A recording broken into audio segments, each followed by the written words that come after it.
नमस्कार मंडळी, स्वागत आहे तुमचं माझ्या आजच्या नवीन पॉडकास्ट मध्ये। आज आपण एका नवीन टॉपिकला इंट्रोड्यूस करणार आहोत। टायटल आणि थंबनेल वरून तुम्हाला सगळ्यांना समजलंच असेल आजचा आपला पॉडकास्ट कोणावरती आहे।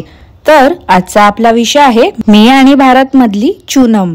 पण जर तुम्ही माझ्या चॅनलवरती नवीन असाल तर माझ्या चॅनलला सबस्क्राइब करून घ्या।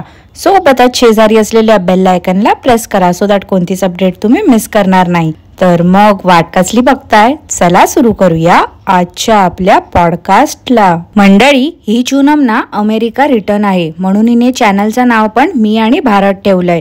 ही पण सेम युरोपची वांगेवाली आणि कॅलिफोर्नियाची ढेमशीची कॉपी आहे। अमेरिकामध्ये राहून काहीच स्वतःमध्ये हिने सुधारणा नाही केली। हिच्या इंग्लिशची पण बोंबाबोंब आहे। माझं असं बोलणं नाही आहे की इंग्लिशला महत्त्व द्या, पण आता एवढे वर्ष जर ही परदेशात राहते तर बेसिक तरी हिला यायला हवं की नको। साधे शब्द पण हिला नीट उच्चारता येत नाही। आता बेसिक इंग्लिश तरी गरजेचीच आहे ना। नेहमी आपण इतरांवरती अवलंबून नाही राहू शकत। एकदम फ्लुएंट इंग्लिश तरी नाही, पण जरा तरी समोरच्याला समजेल असं तरी आपल्याला बोलता आलं पाहिजे ना। मंडळी, या चूनम काकू, ढेमशी काकू, वांगे काकू परदेशात राहू शकल्या आहेत का, तर त्याची कारण म्हणजे ह्या बायकांच्या घरच्यांनाही माहिती होतं ह्या स्वबळावरती काही करू शकत नाही। त्यामुळे यांचं एका चांगल्या घरात लग्न लावून देऊया। सेटल मुलगा असेल तर यांनाही नोकरी वगैरे करायची काही गरज पडणार नाही। मग काय यांच्या घरच्याने काय केलं, एका चांगल्या घरातला बकरा सॉरी चांगल्या घरातला मुलगा शोधला आणि या बायकांचं लग्न लावून टाकलं। या बायकांच्या मिस्टरांच्या मेहनतीमुळे परदेशात त्यांना नोकरी मिळाली म्हणून ते तिथे स्थायिक झाले आणि त्यांच्यामुळे ह्या बायका पण परदेशात गेल्या। पण त्याचा हे लोक नुसतं शो ऑफ करत असतात। खरं बघायला गेलं तर त्या मुलांच्या आई वडिलांच्या पुण्याईमुळेच हे शक्य झालं आहे। आई वडिलांच्या मेहनतीमुळेच ती मुलं परदेशात शिकायला गेले। परदेशात शिकायला जाणं काय खायची गोष्ट नाही आहे। एवढं शिकून त्यांनी कितीतरी खस्ता खाल्ल्या असतील, मग कुठे तिथे त्यांना नोकरी मिळाली असेल। आता या चूनम काकूंचे मिस्टर पण भारतातूनच तिथे गेले होते। त्यांचं बोलणं वगैरे एकदम डिसेंट आहे, पण त्यांच्या अपोजिट ही चूनम एकदम अडाण्यासारखी। बाकीच्या आपल्या ज्या क्रिंज काकूबाई आहेत ना, आता ह्याच्यामध्ये बालबुड्डी काकूंचा समावेश नाही होत, कारण की बालबुड्डी काकू आणि चूनम काकूंचे मिस्टर ह्यांच्या फालतूपणामध्ये जास्त काही इन्व्हॉल्व्ह होत नसतात। पण हे जे बाकीचे क्रिंज आंटीज आहेत ना, यांचे नवरे कसे त्यांच्या मागे 24 तास कॅमेरा घेऊन असतात, कामधंदे सोडून नुसते व्हिडिओ काढत असतात।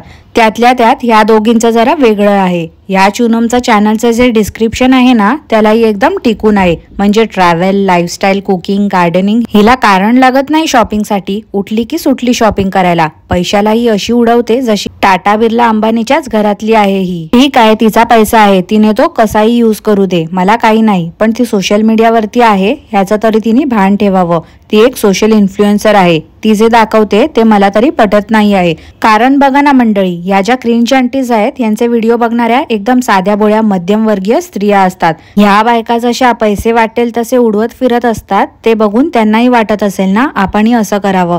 सगळ्यांच्याच नवऱ्याला काय एवढा पगार नसेल, मग ज्या हाऊसवाईफ आहेत यांचे व्हिडिओ बघतात त्या तर नवऱ्याचे नक्कीच कान चावत असतील। ठीक आहे, तुम्हाला व्लॉगिंग करायची आहे, लाईफस्टाईल दाखवायचंय दाखवा, पण थोडे तरी लिमिटेशन्स पाळा ना। आपल्या व्हिडिओच्या माध्यमातून काही चुकीचा संदेश तरी जात नाही आहे ना समाजाला, कोणी चुकीचा इन्फ्लुएन्स तर होत नाही आहे ना आपल्यामुळे, याची तरी काळजी घेतली पाहिजे ना या लोकांनी। आता स्वप्न कोण नाही बघत, सगळेच स्वप्न बघतात आणि ते पूर्ण करण्यासाठी देखील कष्ट करतात। पण ह्या काकूंचं स्वप्न काय, तर ह्यांना लहानपणापासूनच ह्यांच्या नावाची पाटी हवी होती। कोणत्याही लहान मुलाला मंडळी तुम्ही प्रश्न विचारा की बाळा तुला मोठं होऊन काय बनायचं आहे किंवा तुझे काय स्वप्न आहेत, तो बोलेल की मला डॉक्टर बनायचंय, पायलट बनायचंय, निरागसपणे उत्तर देईल तो। पण ह्या काकूंचं स्वप्न जगावेगळं। मला असं वाटते ह्या ज्या व्लॉगर्स आहेत ना, या व्लॉगिंग सुरू केल्यानंतर ही अशी स्वप्न बघायला लागतात आणि थोपवतात लहानपणीवरती की लहानपणी माझं असं स्वप्न होतं, लहानपणी माझं तसं स्वप्न होतं आणि आज ते पूर्ण झालं। यांच्या नावाच्या पाठीवरून यांना खूप धुतलं गेलं होतं। आता साहजिकशी गोष्ट आहे, यांनी आपले पर्सनल लाईफ प्रायव्हेट ठेवावे। पब्लिक केले तर पब्लिक कॉमेंट करणारच, पॉझिटिव्ह सोबत नेगेटिव्ह यांना कॉमेंट्स येणारच। पब्लिकला दोष द्यायचा का मग यामध्ये? चूक कोणाची आहे तर या चूनम आंटीची आणि यांच्यासारखे जे असंख्य व्लॉगर्स आहेत ना, जे डेली व्हिडिओज टाकतात त्यांची। पैशासाठी, व्ह्यूज साठी हे लोक काहीही करत असतात। व्हिडिओ बनवण्याच्या नादात पूर्ण वाहत चालले ते। काय शेअर करावं काय करू नये याचा देखील यांना भान राहिलेला नाही आहे। मंडळी, कितीतरी सेलिब्रिटीजला आपण बघितलं असेल, इव्हन ते लोक त्यांची लाईफ सोशलाइज नाही करत। ज्या गोष्टी प्रायव्हेट ठेवल्या पाहिजे त्या प्रायव्हेट ठेवतात। आणि मलाही तसंच वाटते की सगळं काय आपलं शिशू दाखवत बसायचं लोकांना. थोडी तरी पर्सनल स्पेस ठेवा ना. सगळंच आपलं दाखवून मोकळे होता आणि त्याच्यावरती कोण काय बोललं की लगेचच या लोकांना मिरच्या झोंबतात. आता या ज्या सो कॉल्ड क्रिंज आंटीज आहेत ना, या लोकांनी एकही गोष्ट सोडली नसेल. 90% फायनान्शियल गोष्टी बोलू नका. कुठे किती इन्व्हेस्ट केले आहेत यांनी पैसे ते बोलू नका. यांच्या घरी किती सोनं आहे, यांनी किती काय काय बनवून ठेवलंय सोन्याचे दागिने ते बोलू नका. कपाटात काय काय असतं हे सगळं दाखवून मोकळे होतात हे लोक. असे व्हिडिओज बनवून त्याच्यावरती बक्कळ डॉलर्स कमवतात आणि मग ते व्हिडिओ प्रायव्हेट करून टाकतात. आता हिच्या नावाच्या पाठीवर ना एवढं रामायण महाभारत झालं होतं. हिला जर नवऱ्याने ते नेमप्लेट दिली होती मग हिने आधीच क्लिअर करायला हवं होतं ना की ट्रोल होण्याची ही वाट बघत होती. हिचे व्हिडिओ एवढे बोरिंग वाटले ना मला, सेम त्या घरकोंबडी सारखे. ही साधा काय बोलायला बसली ना तरी असं वाटते की प्रवचनच देते कोणतरी ज्ञानी माता. हिचं असं म्हणणं आहे की हिने खूप खस्ता खाल्ल्या आहेत, मेहनत केली आहे. मंडळी, जर असं असतं ना तर तुम्हाला नाही वाटत का ज्या व्यक्तीने खूप मेहनत केली आहे, खस्ता खाल्ल्या आहेत आयुष्यामध्ये, त्याने काटकसर केली असती. त्याच्याकडे जेव्हा पैसा आला असता तरी पण पैसा खूप जपून यूज केला असता त्याने. अशा व्यक्तीकडे पैसा आला तरी पण पैसा खूप जपून यूज केला असता. खरंच जिथे गरज आहे आणि पैसा खर्च करणं इम्पॉर्टंट आहे तिथे पैसे खर्च केले असते, नाही का? हिच्यासारखं थोडीच उठलं की सुटलं शॉपिंग करायला, पैसा नुसता पाण्यासारखा वाया घालवते. हिचा ड्रेसिंग सेन्स आणि ओव्हरऑल मेकअप बघाल ना मंडळी तर झगामगा मला बघा ह्या टाईपचा असतो. मी काय बोलते चुनम काकू, एक काम करा ना, ते रेडियमचे बँड मिळतात बघा ग्लोईंग डार्क वाले, ते पण हातात वगैरे घालून फिरा. म्हणजे कसं रात्रीचं पण काजव्यासारख्या चमकाल तुम्ही. अहो कारण काय आहे ना, दिवसाचे तुमचे कपडे आणि लिपस्टिकमुळे एवढ्या तुम्ही चमकता, मग रात्रीचं पण थोडं चमकाल ना हो. आता त्या ह्याव त्याव मातोश्री म्हणजे ढेमशी आणि वांगो परदेशात जाऊन आपली भारतीय संस्कृती जपतात, साड्या नेसून मिरवतात स्ट्रीटवरती. तसं ह्या चुनमने केलं. काय तर गोव्याला गेली होती ट्रिपला, तिथे जाऊन पण हिने साडी नेसली होती.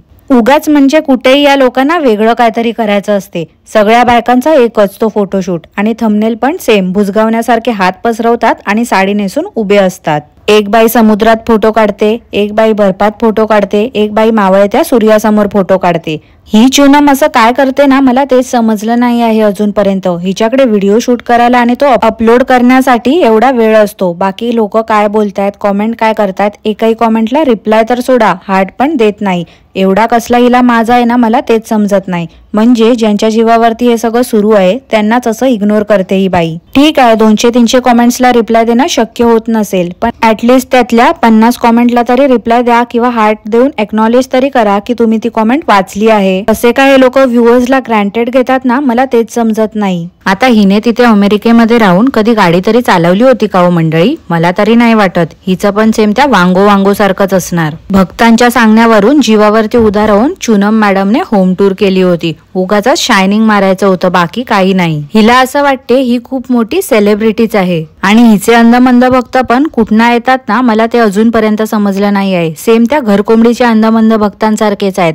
ताई ह्याची लिंक दे, ताई त्याची लिंक दे, हा ड्रेस कुठून घेतला, ताई तो ड्रेस कुठून घेतला.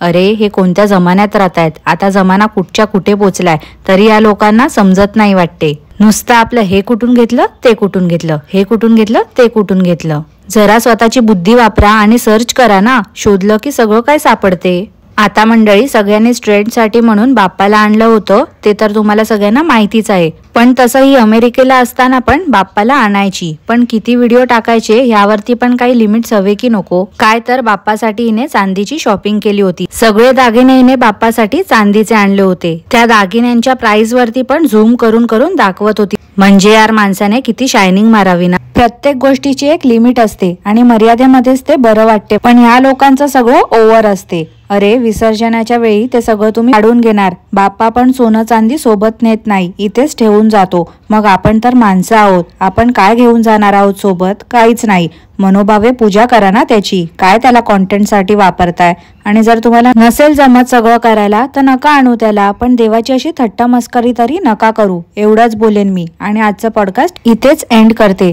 मंडळी तुम्हाला आजचं पॉडकास्ट कसं वाटलं ते मला नक्की कॉमेंट करून कळवा. आणि आजचं पॉडकास्ट आवडलं असल्यास लाईक करा, शेअर करा, चॅनलला सबस्क्राईब करायला विसरू नका. सोबतच शेजारी असलेल्या बेल आयकॉनला प्रेस करा सो दॅट कोणतीच अपडेट तुम्ही मिस करणार नाही. धन्यवाद.